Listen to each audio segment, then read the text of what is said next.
we appreciate the work that is done by the journalists. We cannot exist in a world where we don't have journalism. We cannot exist in a world where we don't have press people, because they are the people who have always brought to the forefront everything that is happening in this world. Even in places where, like for instance, right now we have a world war, we have something going on in Ukraine and between Ukraine and Russia. And if it were not for press, if it were not for media, then we would not be aware. We have a lot going on in Uganda. If it was not for the press, then we would not be aware. We have a lot that goes on in Kenya. We have had issues of corruption.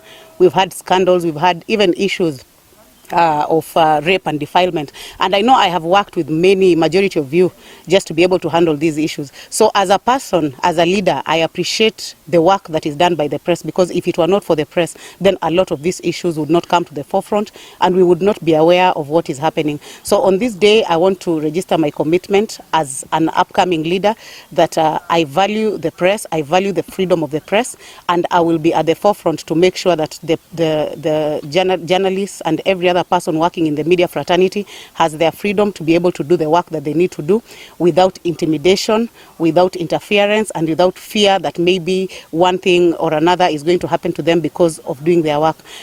We also want to call upon all media owners, the people who are making big monies out of our young people.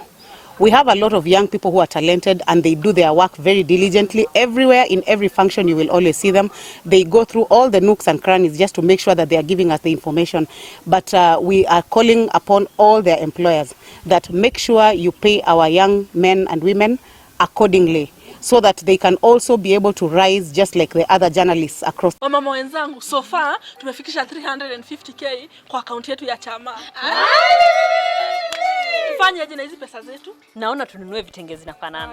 Vitenge. Hapana, tununue sufuria za non-stick. Sufuria. Tununueni kate. Kate. Ai, mama wenzangu, vote tununue kaploti. Kuna watu wanauza plots na nyuki. Na nyuki?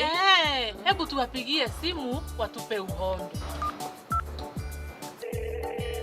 Hello. Thank you for calling Octaven. How may we assist you? Can we get a plot with 350,000 in Nanyuki?